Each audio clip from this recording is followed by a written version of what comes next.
Excelente tarde, respetables asistentes. A nombre de la Procuraduría General de Justicia del Estado de Hidalgo y de su titular, Raúl Arroyo, les damos la más cordial bienvenida a la conferencia El Georradar de Penetración para la Localización de Fosas, dictada por nuestros invitados del día de hoy, ingeniero Yoshio Castelán Luqueño, investigador del Instituto Nacional de Antropología e Historia, y del Registro Público de Monumentos y Zonas Arqueológicas, que por cierto el día de hoy se encuentra comisionado en el área Maya haciendo investigación.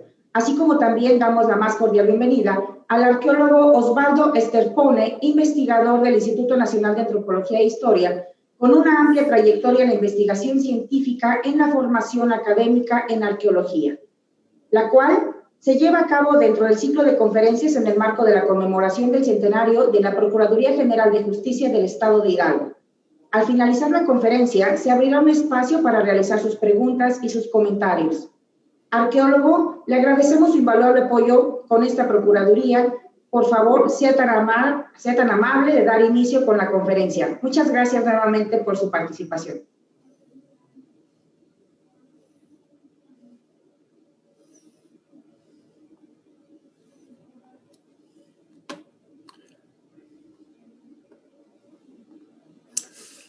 Buenas tardes a quienes están presentes en este medio virtual y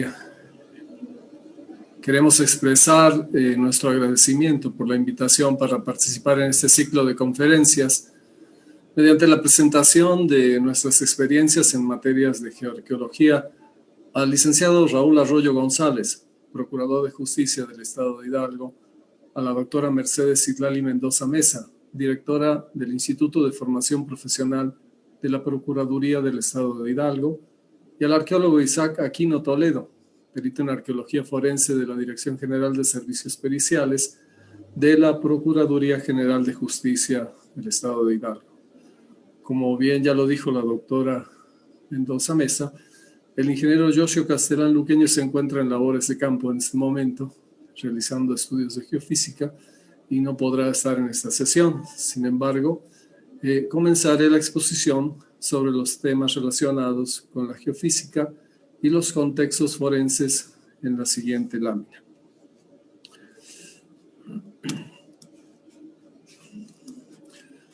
La geofísica es una ciencia donde se conjugan las aplicaciones resultantes de la física y la geología al estudio de los materiales que componen la corteza terrestre, además de los campos de fuerza que surgen de ella y ejercen su influencia hacia el exterior. En la actividad científica se distinguen dos tendencias importantes: la geofísica teórica y la geofísica aplicada. La geofísica teórica se encarga del estudio del magnetismo, la gravedad, la electricidad en términos de resistividad y conductividad de cargas, y la sismología terrestre, mientras que la geofísica aplicada consiste en la aplicación de los conocimientos derivados de la geofísica teórica y cuyo objetivo es hacer uso de los conceptos físicos en el estudio de la parte superficial de la corteza terrestre. Constituye una herramienta poderosa para la exploración del subsuelo en la búsqueda y estudios de yacimientos de materiales de interés antrópico. Por ejemplo, también en casos de búsqueda de petróleo, aguas subterráneas, minerales, carbón, yacimientos arqueológicos, entre otros. La geofísica aplicada nos permite generar un diagnóstico sobre la constitución del subsuelo mediante la interpretación de datos obtenidos a partir de mediciones y cálculos de algún parámetro físico. Cada método de prospección geofísica obedece al estudio de una determinada propiedad, existiendo numerosas posibilidades y la manera de efectuar las mediciones sobre el terreno, de tal forma que puedan adaptarse al objetivo y la escala requerida para cada investigación. Los métodos geofísicos pueden clasificarse en métodos pasivos, cuando están asociados con un campo natural, o métodos activos, cuando están asociados con un campo artificial. El campo excitador, sea este activo o pasivo, será modificado por las propiedades físicas del medio, Si se miden en algunos puntos los valores de este campo, entonces se tendrá una idea sobre las variaciones de las propiedades físicas del suelo. La representación de las variaciones debidamente georreferenciadas y su posterior interpretación permite hacer inferencias sobre la presencia o ausencia de diversos materiales o estructuras en el subsuelo.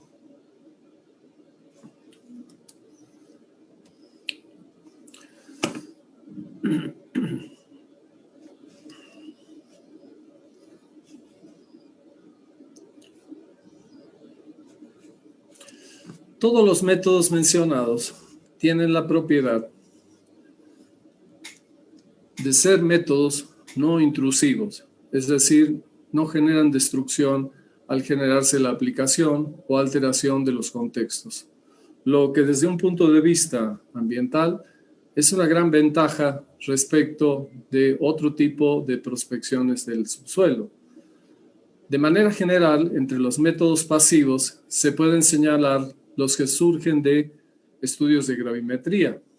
Mediante este estudio se mide la intensidad y las variaciones de la fuerza gravitatoria de la Tierra, llevando a cabo estudios de cambio de densidad en el subsuelo. Estas técnicas detectan la presencia de grandes masas mineralizadas, oquedades, etc. La magnetometría busca identificar las variaciones en el campo magnético de la Tierra, a fin de detectar minerales que alteran el campo magnético. Existen diversos factores que cambian los valores esperados del campo magnético, como sería la presencia de magnetita. La radiometría consiste en efectuar mediciones de las radiaciones que se emiten desde el interior de la Tierra y resulta apropiada para detectar la presencia de minerales radiactivos como uranio. Entre los métodos activos se pueden citar los siguientes: los sismológicos, referidos a la sísmica de reflexión. Con estos estudios se producen ondas sísmicas artificialmente mediante una explosión pequeña o el impacto sobre la superficie de un objeto de gran peso. Los datos de las ondas sísmicas que se generan, las cuales recorren el medio objeto del estudio, se registran en un sismógrafo y son posteriormente analizados. Estos estudios detectan muy bien la presencia de hidrocarburos. Los sondeos eléctricos. Mediante este método se aplica una corriente eléctrica al suelo con la presencia de electrodos y en sucesivas mediciones a través de la apertura de los electrodos se aumenta progresivamente la distancia entre ellos y en cada medición se genera un perfil. Con el estudio de estos perfiles se determina la medida de resistividad eléctrica aparente del medio y su consiguiente análisis. El georradar de penetración es un estudio que consiste en el análisis de las reflexiones de las ondas electromagnéticas emitidas por la antena de un georradar, los cuales se producen cuando hay variaciones en la constante dieléctrica. El funcionamiento general de un radar de penetración, o GPR, se basa en la transmisión de impulsos electromagnéticos de alta frecuencia por medio de una antena colocada directamente sobre la superficie del suelo. Las ondas viajan a través de los materiales donde experimentan la acción de tres procesos básicos: la reflexión, la refracción y la atenuación. Los procesos de reflexión y refracción tienen lugar en la interfase, es decir, entre los materiales con distintas propiedades electromagnéticas. La atenuación se produce como consecuencia de la pérdida de energía de las ondas electromagnéticas. Estas ondas, al encontrar discontinuidades en la propiedad electromagnética del suelo, son reflejadas nuevamente en dirección a la superficie, donde una antena receptora registra tanto el tiempo transcurrido desde que las ondas salieron de la antena emisora hasta que llegaron a la receptora. La incidencia de la energía de una onda electromagnética sobre las heterogeneidades provoca fenómenos de reflexión que serán detectados por una antena receptora, por lo que un radar de penetración detectará cambios en las propiedades de los materiales, pues estas serán las que rigen la propagación de la energía en el medio. El comportamiento de las ondas electromagnéticas al penetrar en el terreno están condicionadas por los siguientes parámetros físicos de los materiales. Uno es la conductividad eléctrica. Este parámetro es la medida de la facilidad del paso que encuentra un impulso electromagnético al atravesar un material. Luego está la constante dieléctrica. Esta es la magnitud física en la que se basa el georradar y representa la permisividad al paso de un impulso electromagnético con respecto a la permisividad que presenta el vacío, es decir, que es la medida de la capacidad de un material para almacenar una carga cuando se le aplica un campo eléctrico en relación con la misma capacidad para evacuarla. En la próxima imagen se observa la tabla donde se muestra el listado de los valores aproximados de la constante dieléctrica en las litologías más representativas. De allí que se puedan hacer interpretaciones una vez que se proceda con el análisis de los datos registrados. Mediante la unidad de control se programa un pulso electromagnético que genera una onda electromagnética por medio de la antena emisora con una frecuencia característica en términos de la amplitud de ondas y como parte de la energía electromagnética de la onda, sigue transmitiéndose y parte se refleja hacia la superficie, mientras que el resto de la energía continúa propagándose, pudiéndose generar sucesivas reflexiones. Es lo que está mostrando en este diagrama. La onda electromagnética reflejada se recibe a través de una antena receptora y se registra en la unidad de control para su posterior procesamiento e interpretación. Existen varios métodos de adquisición de datos con un GPR, con un radar. Por ejemplo, tenemos el caso de la adquisición de datos de manera puntual. Esta manera de adquisición de datos se utiliza cuando no es posible el desplazamiento de las antenas o es difícil el desplazamiento uniforme de las mismas, como puede ser el caso de zonas con gran pendiente u obstáculos. La toma de datos se realiza situando la antena en un punto de la zona de estudio. En dicho punto se transmite y recibe la energía electromagnética de una antena monoestática. La misma antena emite y recibe ondas. Así, en la vertical de dicho punto obtenemos un escáner del subsuelo. Por otro lado, si se trabaja con antena biestática, una antena emisora y otra receptora, se sitúan ambas a cierta distancia del punto a medir. De esta manera se recoge información de la zona central de la que se produce la reflexión. La otra forma de hacerlo es generando perfiles. Para la toma de datos de los perfiles se desplaza la antena sobre una línea donde se desea hacer la medición. En el caso de emplear una antena biestática, hay que mantener la separación entre la antena emisora y la receptora. Algunos equipos de georradar permiten que se acople un GPS y así georreferenciar el trabajo, es decir, tener exactitud en la ubicación de la línea donde se está haciendo el proceso de muestreo. La adquisición de datos en realidad es de tipo puntual, pero dado que el georradar emite pulsos de corta duración, la información de la que disponemos se considera como continua.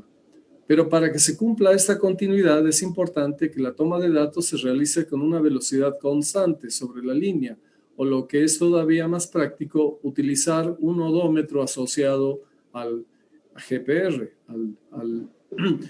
Doctor, disculpándome la interrupción, arqueólogo, perdóneme, no se alcanza a ver las diapositivas, su presentación. Si nos pudiera hacer el favor de compartir su presentación o va a continuar usted sin la presentación, como usted lo indique. Muchas gracias. quedó Disculpe, pendiente. pensé que se estaba,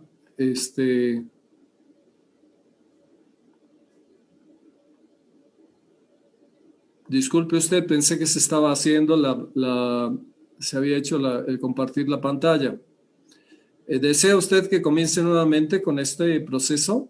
No, está bien, así que siga, ya podemos continuar, ya se ve, ya se alcanzan a ver las presentaciones. Muchísimas gracias, arqueólogo. Sí se alcanza a ver, disculpe, repítame por favor. Sí se alcanzan a ver las presentaciones. Disculpe, entonces, continúo. Sí, por favor, muchísimas gracias. Cualquier cosa seguimos pendiente. Gracias, arqueólogo. Ok, continúo entonces. Usted me dice si se pueden o no ver las presentaciones. Ya se alcanza a ver la diapositiva y las imágenes. Muchas gracias. Lo dejo continuar. Disculpe la interrupción. No se preocupe. Entonces, para recapitular, estaba hablando de una forma de adquisición de datos que tiene que ver con la toma de muestra mediante el seguimiento de una línea trazada en el suelo, a la cual se la ha denominado la toma de datos por medio de perfiles. Es una forma de adquisición de datos que está condicionada por la velocidad que pueda adquirir el instrumento al desplazarse sobre la superficie del terreno, y que en muchos casos, cuando se cuenta con un odómetro asociado al instrumento, nos da una indicación muy exacta de todas aquellas mediciones que se están realizando, y luego en el análisis se puede determinar en el terreno con mucha certeza el lugar donde se encuentra cada una de estas mediciones, o si se detectan anomalías. Otra forma de adquisición de datos ya tiene que ver con el aspecto de tridimensionalidad, y para generar un modelo tridimensional de la información que se está registrando, se recogen una serie de perfiles referenciándolos entre sí. Es decir, se trazan una serie de líneas paralelas para generar una información que tiene su consecuente en la otra línea que se genera de un lado o del otro de la primera línea, o de la línea donde se inicia la toma de muestra. Para generar una malla se debe cumplir con ciertas características para obtener una medición satisfactoria. La primera es que se deben cruzar los elementos que buscamos con al menos 3 perfiles. Es decir, no puede haber menos de 3 perfiles para generar un espacio virtual que tenga una representación 3D. Dado que con 3 perfiles se distingue entre un elemento lineal o puntual. Otra consideración es que es preferible cruzar los elementos que nos interesen que pasar con el georradar sobre ellos, ya que de esta forma la identificación será más sencilla. A la hora de tomar los datos es más sencillo si se dispone de una malla física para seguir el orden de los diferentes perfiles, es decir, generar un trazo en el suelo donde estén marcados las distintas líneas. Este método ofrece una gran versatilidad, dado que si los resultados 3D no son claros, se puede estudiar cada perfil por separado, por una parte. La principal ventaja de este método es que facilita la interpretación. Para ello es apropiado que las zonas complejas, como por ejemplo en una ciudad donde estén enterradas grandes cantidades de tuberías y cables, se pueda generar una documentación exacta del lugar y luego poder comparar con los resultados. En el caso que nos ocupa, es muy interesante emplearlo en contextos forenses, porque en general no se dispone de una información clara donde podamos identificar de manera expresa un lugar de enterramiento.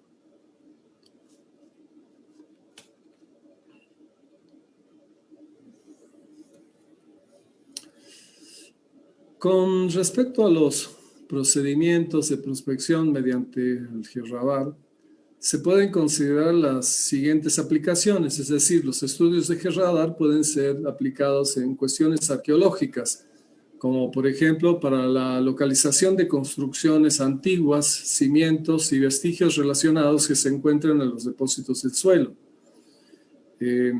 También, en ese sentido, podemos analizar de manera general yacimientos donde se encuentran enterramientos humanos.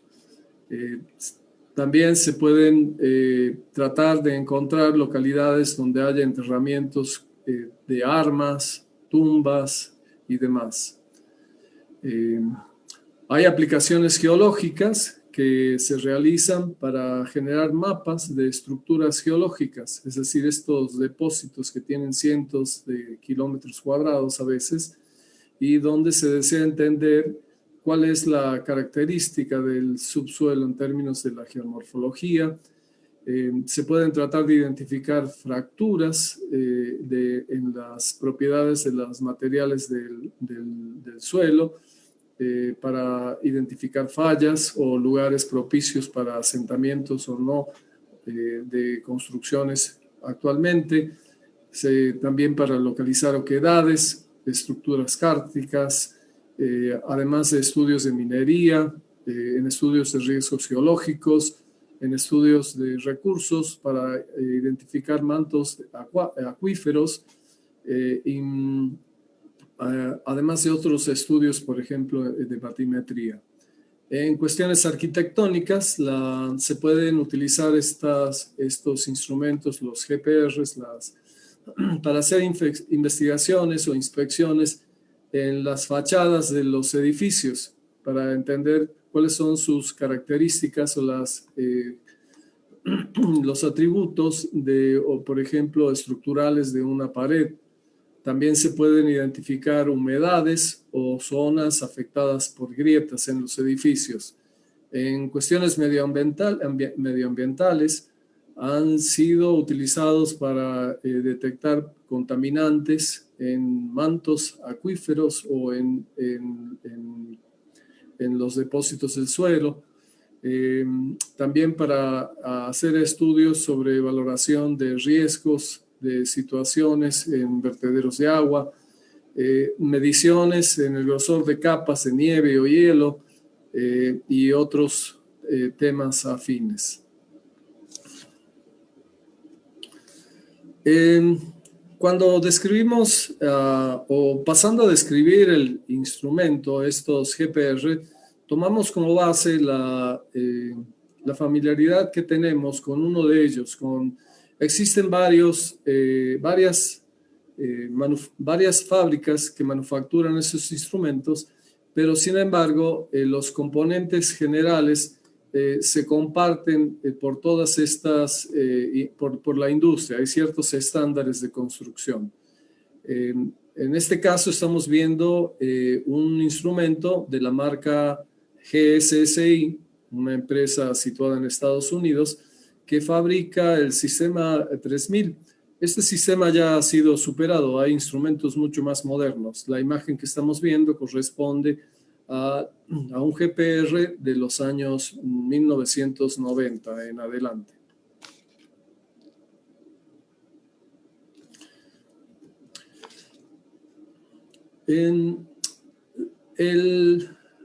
Uno de los componentes principales del GPR es la unidad de control de radar de penetración. Tiene la función de controlar y coordinar los sistemas electrónicos de la antena y los demás accesorios, además de guardar el registro de la toma de muestra. Se aprecia en la imagen del lado izquierdo la pantalla donde se puede observar en tiempo real la adquisición de datos, además de los distintos controles para hacer las adecuaciones del sistema para el registro de los datos. En la parte derecha se ve la parte posterior de esta consola o de la unidad de control, donde se identifican distintas salidas para accesorios y periféricos y cables para importar o exportar la información. En la imagen que estamos observando presentamos lo que es una antena monoestática de 400 MHz. esta antena es la que se encarga de emitir y recibir la información que se va generando mediante las ondas del georradar. Existen otros tipos de antenas que no son monoestáticas como estas, que son las biestáticas. Esto quiere decir que por separado existe una antena que emite y otra que recibe. Estas antenas se deben colocar a ciertas distancias unas de otras para poder cumplir con su función. También existen distintas frecuencias en las que operan estas antenas. Hay que siempre tomar una lección o generar una lección acerca de la frecuencia más adecuada para determinado tipo de estudio.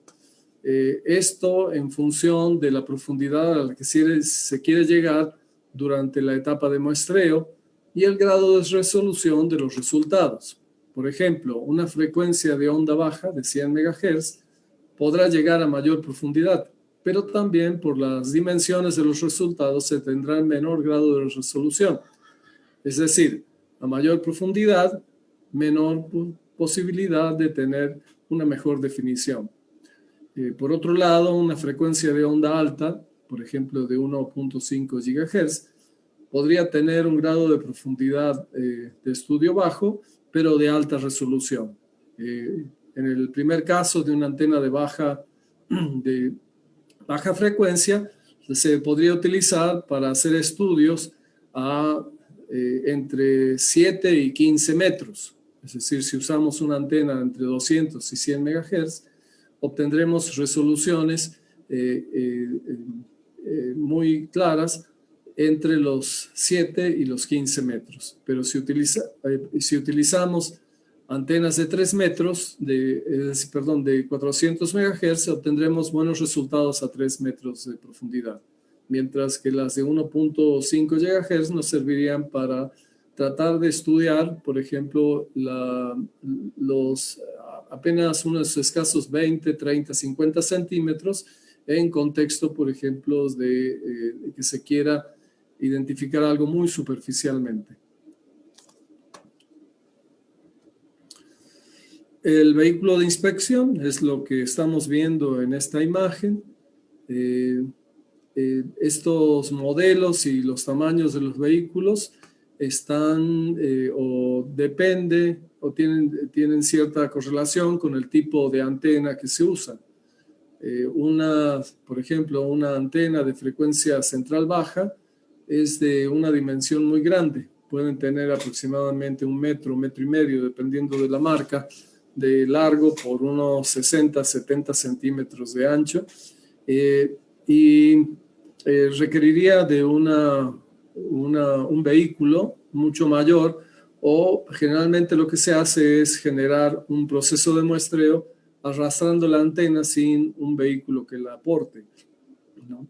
Ahora, existen también, además de los vehículos, otros métodos para el desplazamiento del GPR, pero esto depende mucho de la utilización por ejemplo, de una antena sin un vehículo, depende mucho de la superficie de trabajo. En lugares donde se encuentran mucha piedra o hay mucha vegetación, es muy difícil trasladar el vehículo, y además al pasar, la antena, y además al mover la antena se generan una serie de interferencias que van a tener que luego ser procesadas para garantizar la calidad de la información que se está obteniendo mediante el muestreo.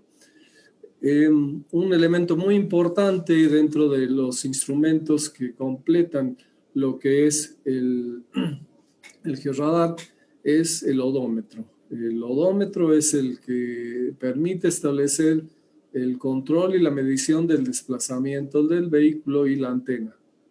De esta manera podemos identificar con bastante exactitud el lugar de las mediciones y esclarecer en el registro de los perfiles que se van generando con estos instrumentos, con la captación de los datos, el lugar exacto de donde se encuentra.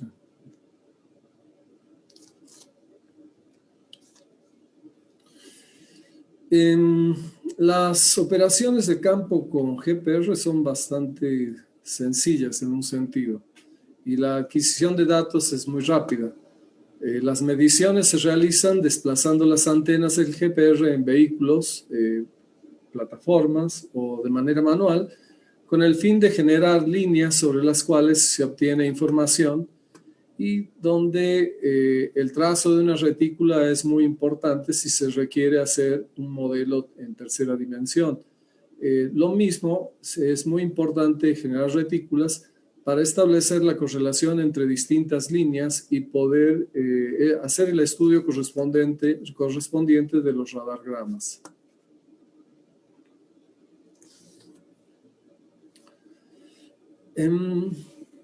Para el procesamiento de datos se hace un estudio de los datos recolectados por del GPR en lo que se conocen como radargramas, es decir, un perfil donde aparecen una serie de mediciones que son luego traducidas en una serie de imágenes. Estos datos almacenados se refieren a las ondas que son reflejadas y que al ser registrados se las conoce como arribos.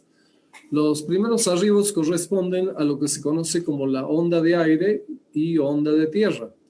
Esto es el espacio que queda entre la superficie inferior de la antena y la superficie del terreno.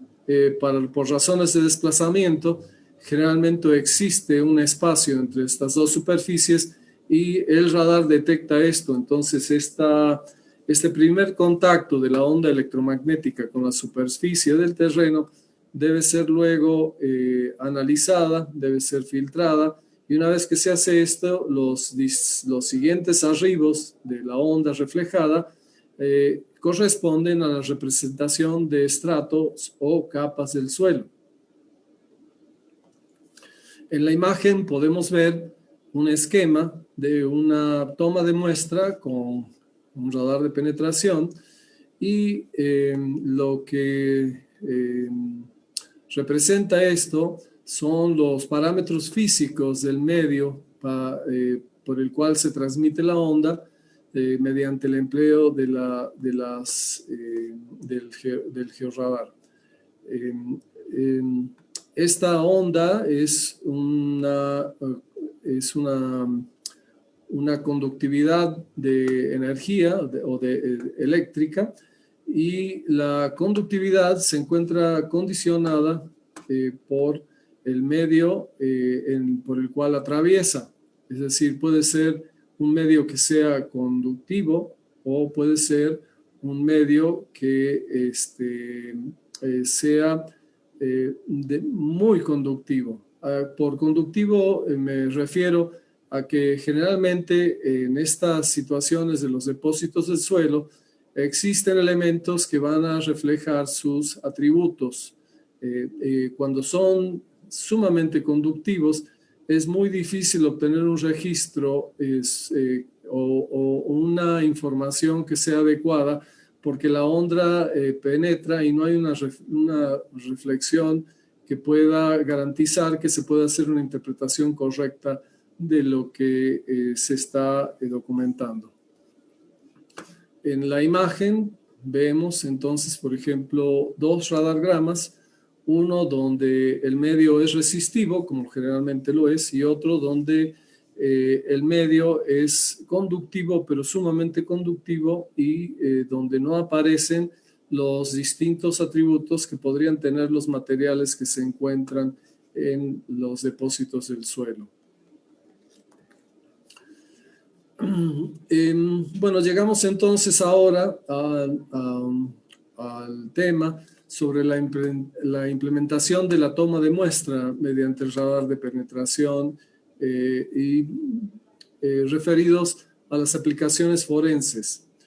El uso de los métodos geofísicos en temas forenses ha tenido un amplio rango de aplicaciones desde hace varias décadas.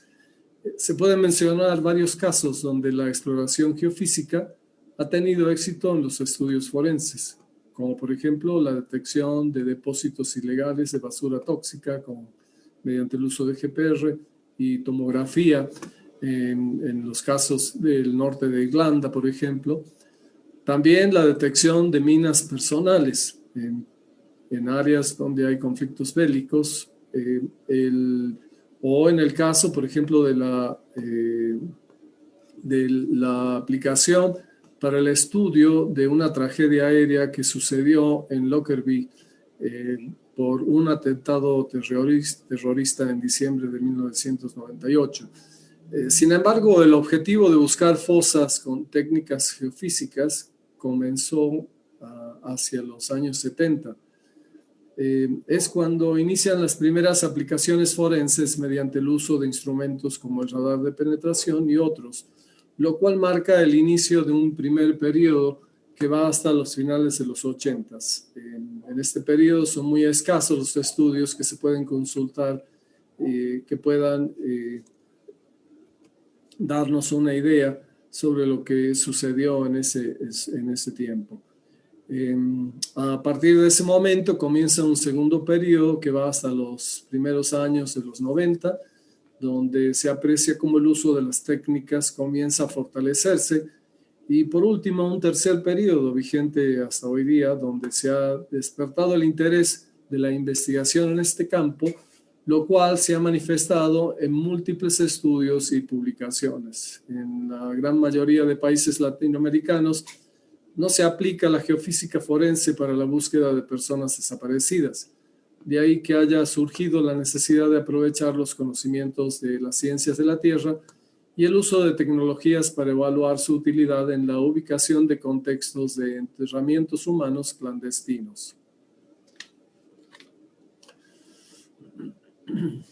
Para la implementación de los procedimientos de estudio mediante el uso de instrumentos de geofísica, se comienza por establecer una hipótesis de trabajo, mediante la cual se establece que los restos humanos podrían haber sido inhumados mediante la excavación de fosas en el suelo, una premisa a tratar de esclarecer. Esta actividad altera las propiedades físicas de los materiales en la interfaz del suelo-subsuelo.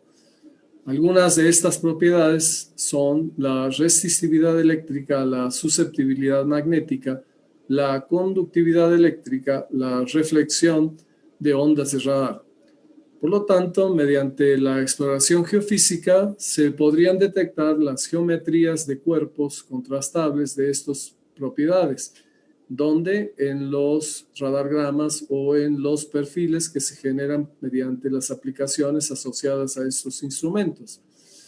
Estas corresponderían a las anomalías geofísicas que son medibles con los instrumentos geofísicos y podrían ser procesadas e interpretadas para apoyar los estudios de geofísica forense. El modelo conceptual del terreno se genera a partir de información diversa sobre el contexto, tales como la mineralogía, la litología, los depósitos superficiales, la hidrogeología, el clima local, la meteorización y erosión, la preservación y superposición, el uso pasado y actual del suelo. Se debe estimar el tamaño, geometría, profundidad esperada y el tiempo de enterramiento del objeto que se busca, considerando que no todas las situaciones de inhumación son iguales y existen diferencias en cada caso, pero aún así, de manera general, existen las alteraciones del subsuelo. Las propiedades de geología, geomorfología, geofísica, geotécnica o hidrogeología pueden cambiar cuando un cuerpo es inhumado debido a las múltiples variables y características que esto implica. La metodología propuesta y sobre la que hemos trabajado en general, en términos de arqueología y en cuestiones forenses donde hemos participado, se ha acrecentado y hemos generado una experiencia que nos lleva a proponer diversas aplicaciones, tanto en el ámbito forense, como había mencionado, o en el ámbito arqueológico o geotectónico. En general, la metodología que seguimos consta de 4 fases principales. El primero se refiere a la localización geográfica del área de exploración. El segundo tema abarca la preparación de la superficie del área de trabajo. El tercero, la adquisición de datos. Y el cuarto, el análisis de la información y la exposición de los resultados. Cuando nos referimos a la localización geográfica, como se muestra en la imagen ahorita, estamos tratando de generar la identificación de un lugar específico en la superficie del suelo, en el planeta, si se quiere, mediante el uso de diversas herramientas como son los mapas, las brújulas, los sistemas de geolocalización.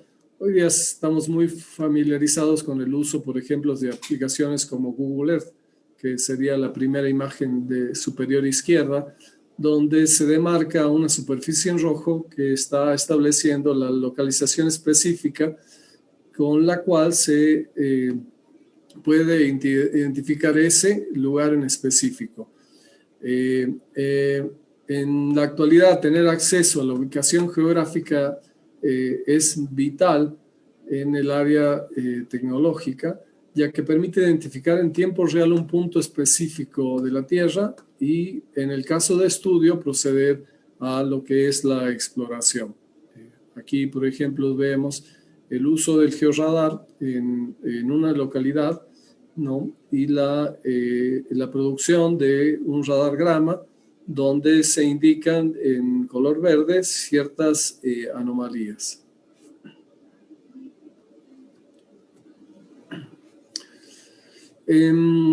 Es vital saber exactamente en qué lugar fue recabada la información.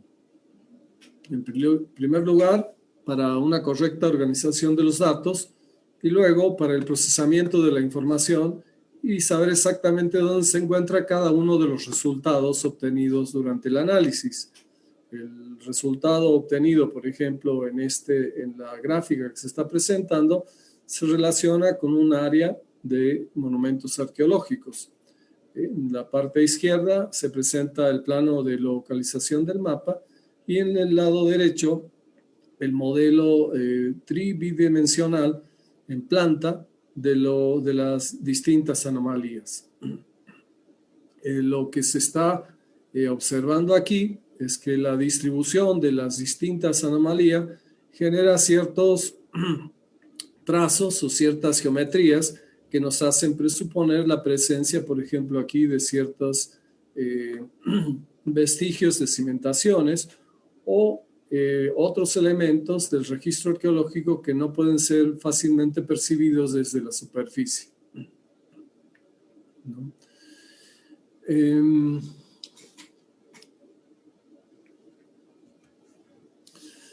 En general, en cada área de estudio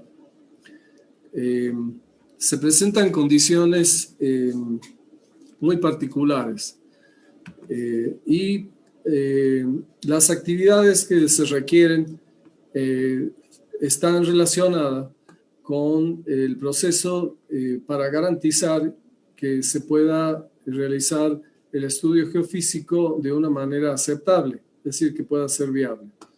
Lo primero es considerar los requerimientos para la colocación y desplazamiento del o los instrumentos de toma de datos. En ocasiones, la vegetación alta podría ser un obstáculo porque impediría el movimiento o el paso del georradar con la antena. Pero si es necesario retirar vegetación, se tendrá que tener cuidado de no realizar quemas o excavaciones, ya que son actividades que crean alteraciones en el terreno y que podrían afectar las mediciones que se van a realizar. Esta información podría generar, de no tomarse en cuenta esto, se podrían generar sesgos que conducirían a interpretaciones erróneas. También se tendrán que tener en cuenta los objetos superficiales, aquellos que no están anclados o enterrados. que por su propia naturaleza causan anomalías en los resultados. Es el caso de objetos como la basura metálica, troncos y rocas sueltas, tuberías, mangueras, entre otros. Otra parte importante de la preparación del área de estudio es la definición de los espacios donde se hará la recolección de datos, ya sea el caso de áreas puntuales, líneas para perfiles o retículas. Siempre será más fácil para la identificación y ubicación de cada espacio tener una referencia física en el terreno. En la mayoría de los casos se utilizan materiales que tampoco vayan a infundir o a influir en la medición, como sería, por ejemplo, el uso de cuerdas, cintas métricas, hilo de cáñamo, pequeñas estacas de madera o incluso marcadores como cintas adhesivas, pinturas, incluso cal. Todas estas deben ser materiales que permitan que las ondas sean transmitidas hacia los depósitos inferiores del suelo. Después de las actividades de limpieza y acondicionamiento del terreno, se procede a la obtención de datos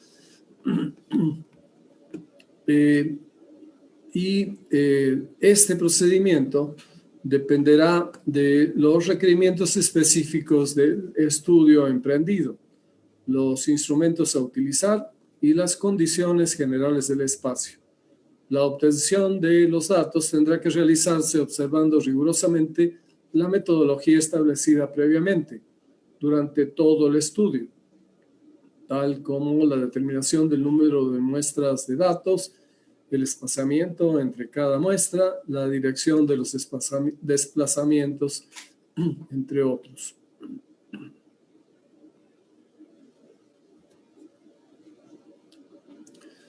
Una vez adquiridos los datos, se comienza con el análisis.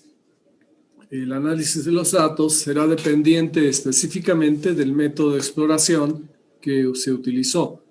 La mayoría requiere de correcciones o de transformaciones mediante el filtrado de la información o la estandarización de los datos.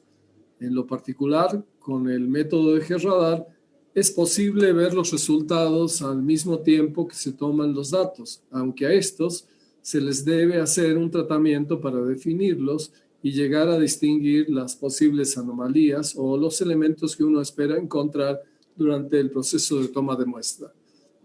En la mayoría de las ocasiones es posible hacer ciertas inferencias sobre algunas anomalías, aunque una vez terminada la toma de muestra, se debe proceder a la interpretación de acuerdo con el entorno y con el objetivo de la búsqueda.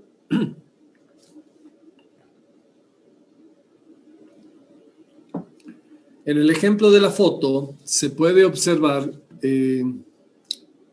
un objeto hallado en una pequeña excavación realizada en el lugar donde el GPR, el radar de penetración, señaló una anomalía directamente en el campo y al realizar el análisis de la información contenida en dos perfiles de las muestras paralelas, de dos muestras de perfiles paralelos.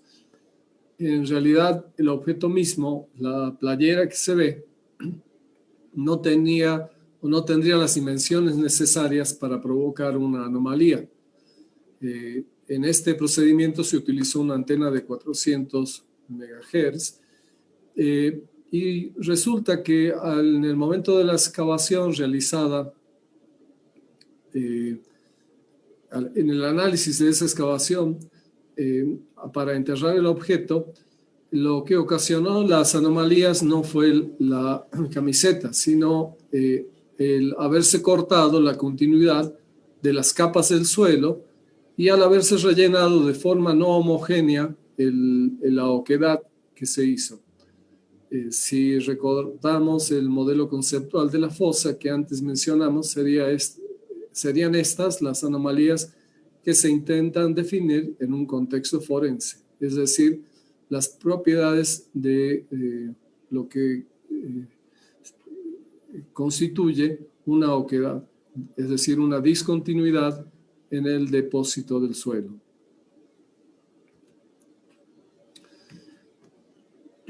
En estas imágenes se presenta un ejemplo donde se realizó un procedimiento de los datos obtenidos mediante el GPR, utilizando un método de muestreo de retícula que permitió la generación de un modelo en tercera dimensión, y en este modelo se pueden apreciar no solo la posición de las anomalías, sino que también sus posibles dimensiones y la profundidad del contexto.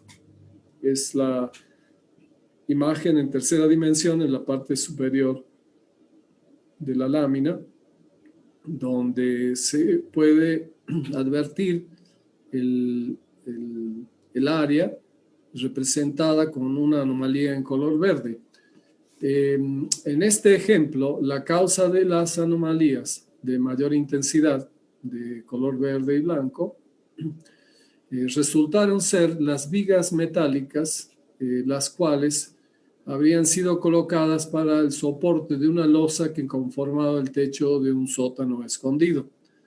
Allí se ve en una imagen el piso donde un animal está haciendo la identificación de algo que le llama la atención, y en las otras dos láminas subsiguientes se pueden ver tanto las vigas de metal, soporte de las vigas de metal, y algunos de los elementos que habrían generado la reflexión de las ondas del radar para constituirse en anomalías.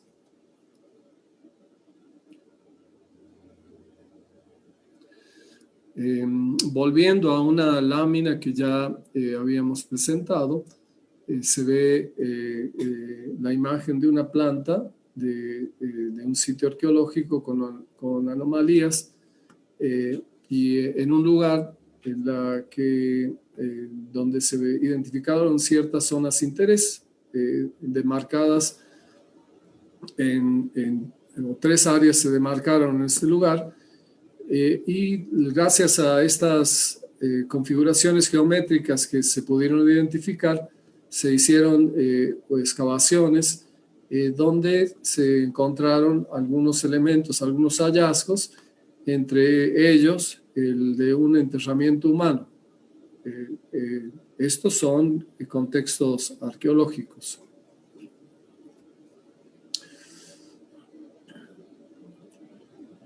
En general, cuando se realizan investigaciones geofísicas, se trata de maximizar el esfuerzo mediante la combinación de los métodos de exploración y la utilización de distintos instrumentos geofísicos.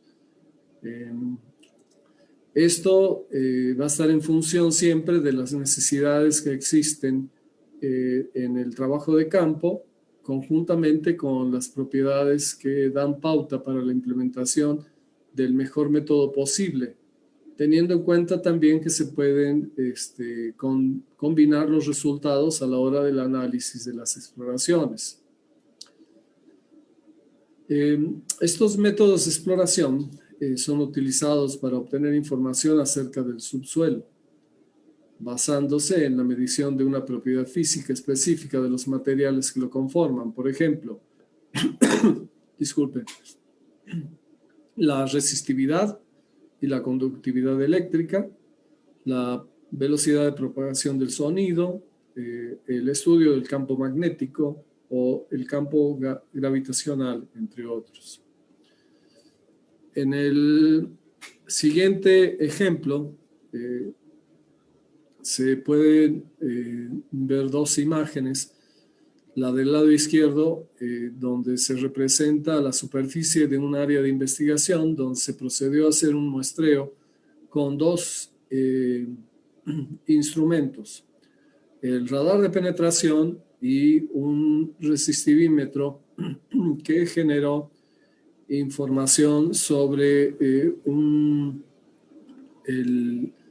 sobre las características de un depósito del suelo donde en un momento se produjo un hundimiento y apareció una tumba prehispánica. En la imagen que se presenta se pueden observar los resultados de la aplicación de estos instrumentos. Del lado izquierdo se presentan 2 perfiles isorresistivos donde se muestran las respuestas que se obtienen mediante la inducción de corriente eléctrica y se generan perfiles que en lo particular no pueden ser caracterizados como perfiles estratigráficos, sino como pseudo perfiles o perfiles isorresistivos, es decir, las respuestas que presentan los materiales que componen los depósitos a la inyección de una determinada cantidad de un potencial eléctrico. Lo que ustedes pueden observar es la representación de una línea, remitiéndome a la imagen de la anterior. En el trazo, aquí se puede ver, por ejemplo, un cable que está inyectando energía eléctrica de color amarillo y que pasa por encima de la oquedad. El resultado es que la oquedad se presenta en este perfil isorresistivo con una coloración morada, donde se observa una cierta tendencia de la representación morada hacia la parte superior. Esa sería la oquedad, y la oquedad es la tumba, donde se puede apreciar los atributos del tamaño de la tumba en ese perfil, o sea, sería el largo. Al mismo tiempo se pueden advertir otros elementos que hablan sobre elementos del contexto arqueológico que no son visibles en superficie y que probablemente habrían tenido en alguna época algún tipo de forma, es decir, de una forma arquitectónica, pero que con el correr del tiempo y las transformaciones de este contexto en un área de cultivo fueron removidas para facilitar la producción de plantas, y quedó totalmente el contexto en el anonimato. Del lado derecho se puede observar el mismo contexto, pero mediante la utilización del georradar. Si ustedes observan, el contexto de la tumba adquiere en este modelo 3D la forma, y se pueden apreciar elementos de la profundidad y elementos faltantes, como podría ser este que está aquí, que se refiere a la oquedad misma que se genera en el suelo, además de otros elementos que podrían estar relacionados con el contexto funerario, con la arquitectura funeraria, y que son de alguna manera también captados en el perfil isorresistivo del resistivímetro. Otro ejemplo que tiene que ver con los atributos de la intensidad o de los valores de intensidad magnéticas que quedan registrados que se conservan en los depósitos del suelo, corresponde a estas tres imágenes. En las primeras dos del lado izquierdo se puede observar la delimitación de lo que aparenta ser una pequeña pérdida del suelo, donde hay indicios de una quemazón, o por lo menos de lo que podría haber sido en algún momento un horno o un lugar de cocción, probablemente relacionado con las culturas ancestrales de esta localidad. Lo que vemos del lado derecho es el levantamiento de datos mediante un magnetómetro, donde se puede observar cómo la coloración va cambiando desde los morados a los rojizos en la parte superior.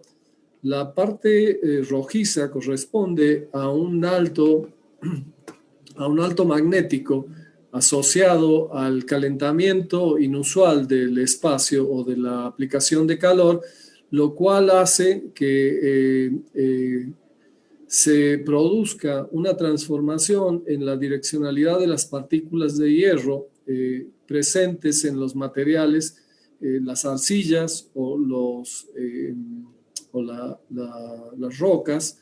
El contenido de estos minerales de hierro se realinean al norte magnético que es predominante en el momento de la toma o en el momento en que se quema nuevamente la superficie, generándose una anomalía con el resto de los materiales o de la orientación magnética de los materiales.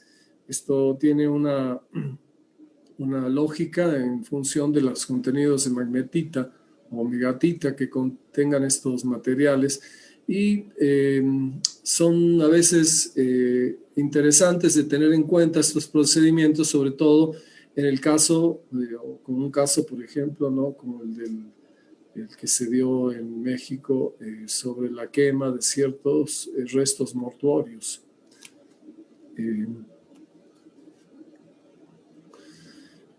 Además de los métodos de exploración que hemos descrito hasta aquí, de los cuales nosotros hemos implementado en nuestras investigaciones geoarqueológicas, se puede recurrir a otros que utilizan otras ciencias auxiliares, como la topografía, la geodesia, en términos de la georreferenciación o de uso de GPS o de instrumentos de alta precisión para ubicar en el espacio algún elemento de interés en los análisis o en los estudios que tengan como centro, como foco, ¿no? el hallazgo de evidencias mortuorias. También se pueden también se puede recurrir a la fotogrametría, al uso de drones como vehículos de desplazamientos de otros equipos de exploración geodésica, entre otros.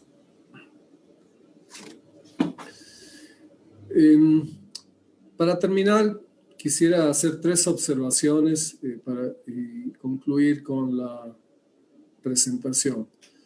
En general, lo que hemos encontrado al aplicar estudios o hacer prospecciones en geofísica es que se pueden definir las distintas aplicaciones como procedimientos que permiten efectuar un diagnóstico de la constitución del subsuelo de una manera que no causa daños y que al ser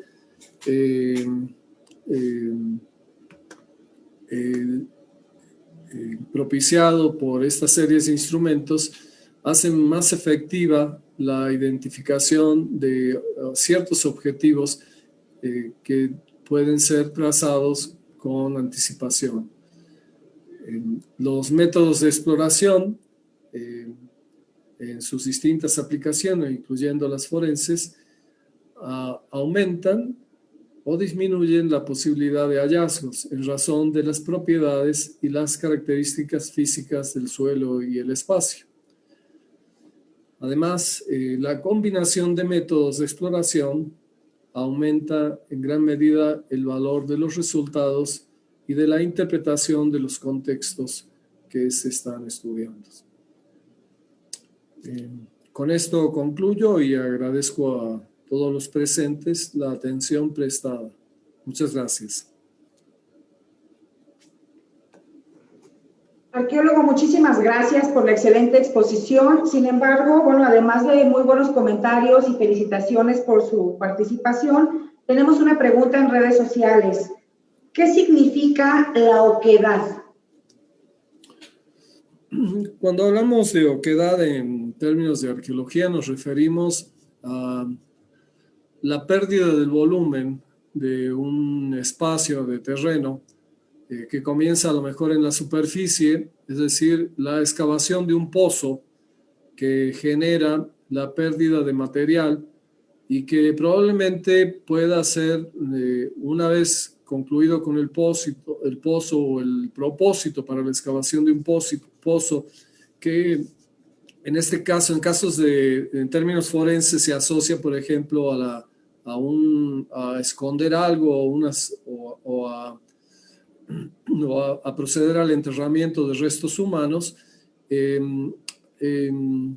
tiene ciertas propiedades que pueden ser medidas con instrumentos geofísicos e identificados de una manera exacta mediante las medidas que lo caracterizan, ¿no? Profundidad, tamaño, extensión, y que facilitan el estudio o el hallazgo de elementos que probablemente por la cobertura, por ejemplo, de vegetación u otros elementos que hayan sido depositados sobre estos lugares donde se hicieron excavaciones, sería muy difícil de realizar de manera visual.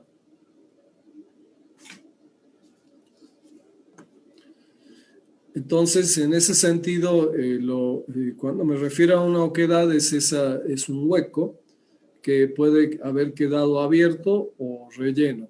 Muchas veces cuando se hace un hueco para enterrar algo, generalmente no siempre el depósito nuevo que se pone, o cuando se vuelve a tapar, queda con una compactación distinta, ¿no? Que puede absorber humedad, o donde distintos animales, aprovechando que el suelo ha sido removido, puedan generar galerías, o en el momento mismo de enterrar algo, pueda generar una superficie que impida que se tape totalmente y queden ciertas oquedades. Estos son elementos que van a generar cierto tipo de anomalías a la hora de hacer las mediciones con estos instrumentos. Y pueden ser localizados con mayor facilidad que la búsqueda visual, ¿no? De un lugar. Muchísimas gracias, arqueólogo Osvaldo Esterpón. Gracias también por su excelente exposición y por aceptar la invitación a participar en este ciclo de conferencias. También agradecemos a todas las personas presentes durante esta transmisión y los invitamos a estar pendientes en todas las actividades que llevamos a cabo a través de nuestras redes institucionales. Agradecemos su presencia y atención prestada, deseándoles a todas y a todos una exitosa tarde. Nuevamente, muchísimas gracias, arqueólogo. Gracias a ustedes por permitirnos compartir estas experiencias y estamos en disposición de lo que ustedes determinen.